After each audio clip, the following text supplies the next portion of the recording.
Hi, my name's Cordy, and I'm all about having the hard conversations, obviously.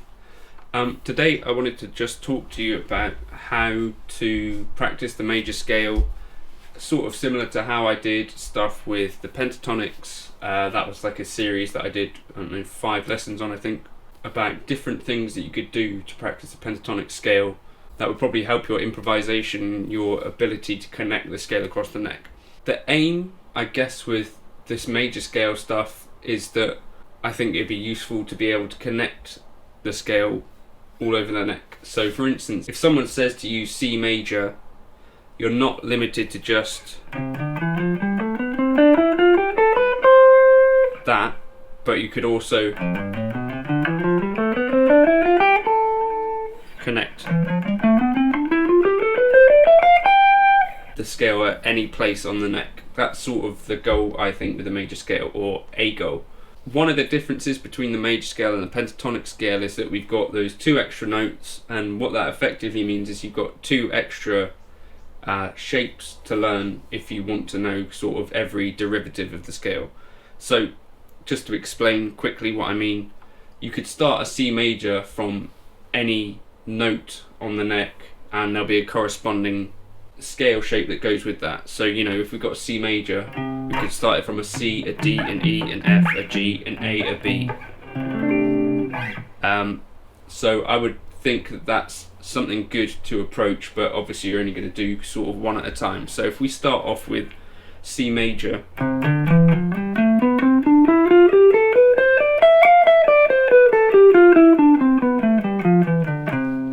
you've got that one position. Then you could start it off from a D,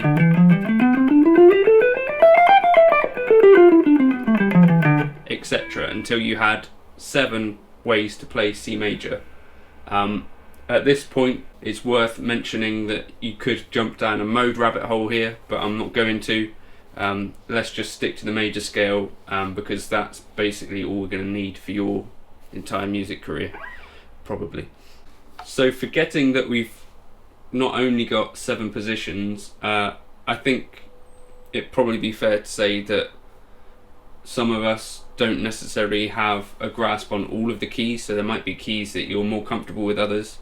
I would suggest, if you're a guitarist, probably keys that you're comfortable with are things like D major, or A major, or C major, or F major, or G major, or E major.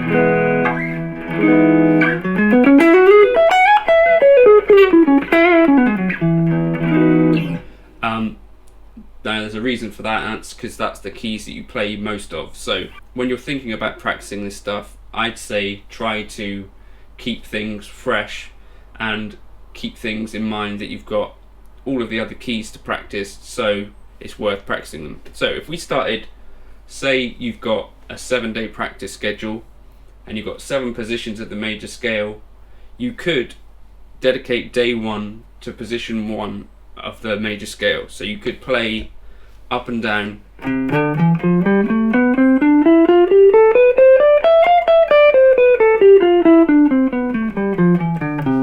the C major scale.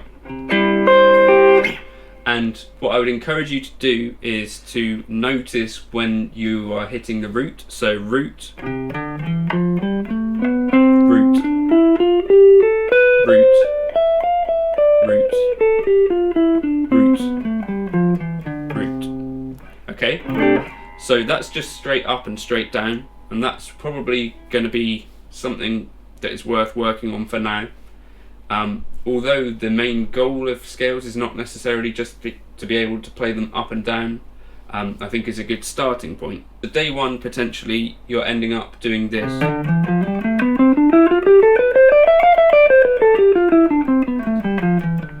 And the goal is to practice this slowly and accurately, and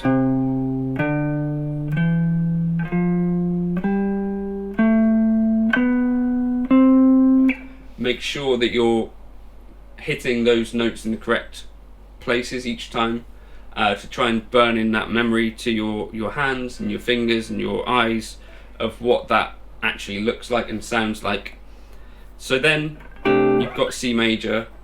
The next thing you could do on that same day, I'm thinking is you could move to another key and play that C major scale, or not the C major scale, play that first position of the major scale. So we've got a C there. What could you do? You could either go to another familiar key, you could go to like G major.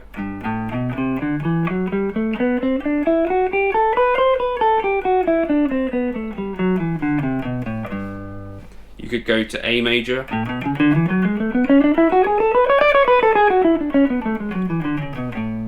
E major.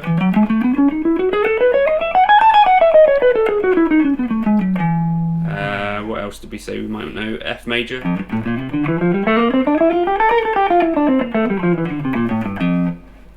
Okay, so just playing that first position in as many different keys as you can play. Maybe you want to go through a circle of fifths and just do them all, so that would be a good thing to practice.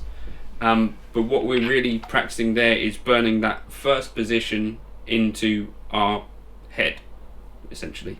So then day 2 arrives, okay, and maybe the first thing that you want to practice is just refreshing that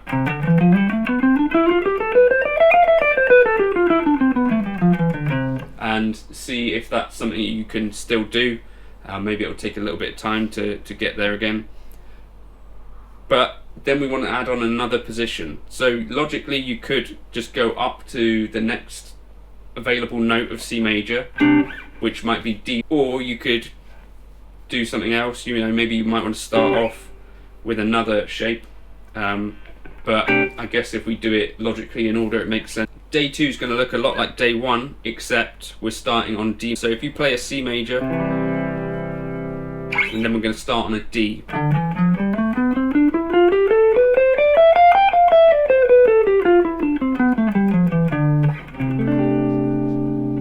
Same for a G major, so G major, we're going to start on an A.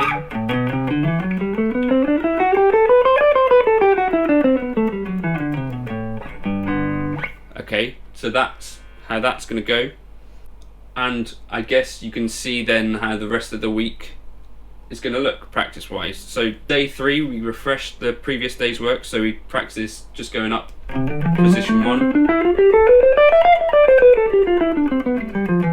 then we move to position 2, so starting from the D,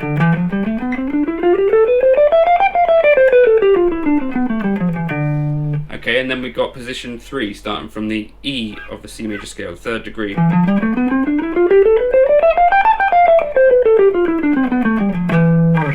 And so that's potentially how you could use a week to try and familiarise yourself with each of those major scales. So as I said, try to be aware of where the root notes are as you're playing each of these positions. So if you're starting the C major scale from the D, same thing applies. So D, your root is still going to be C though, right? Your root is not D, it's going to be C. So we're going to go root, root,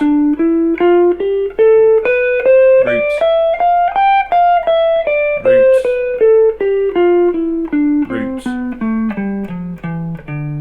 So that's something I think is worth practicing, and if you're kind of new to this 3-note per string major scale stuff, those are some things that I would practice as step 1. Let me know in the comments if this is useful. I thought this might be the good sort of jumping off point to talk about the next sort of things that I might practice, and how to kind of bed this stuff in even more. But I thought the very basics are there to start with. So you got 7 positions and all of the keys to check out.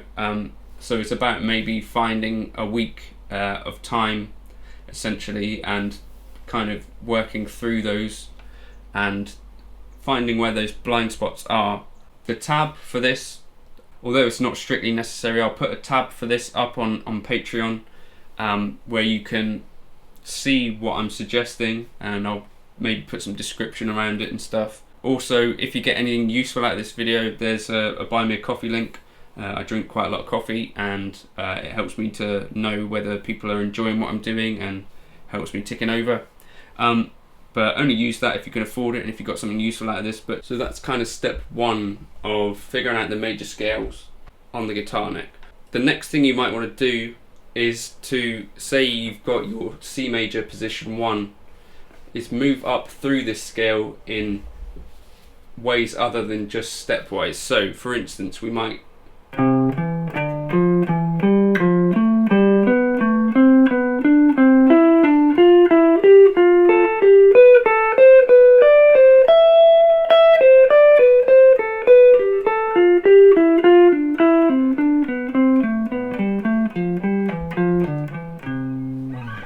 so that would be kind of a useful thing to do. Or perhaps so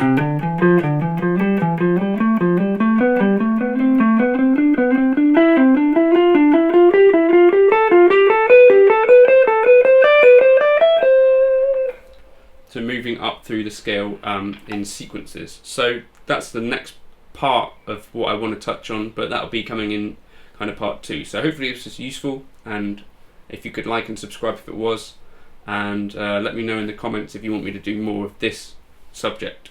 Thank you for stopping by. Cheers.